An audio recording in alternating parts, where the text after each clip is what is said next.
Hi guys, welcome back to another tutorial video. So in the following video I will guide you to fix PlayStation app not working on a device.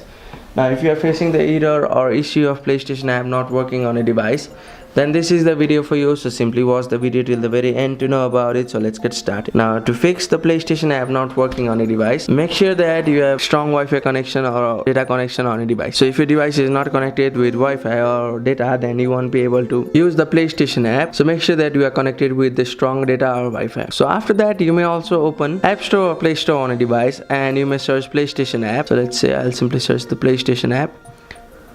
And after that, make sure that it is on the very latest version. So if you see the option of update, click on the option of update to update it, and it will help you to fix the error and the app will run smoothly again.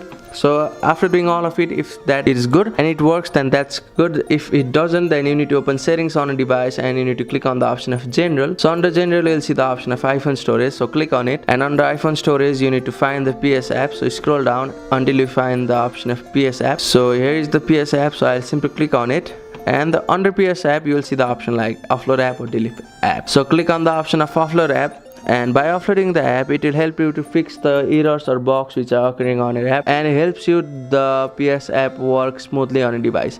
So that's it. Thank you for watching the video. Please don't forget to like the video and subscribe to our channel. Thank you.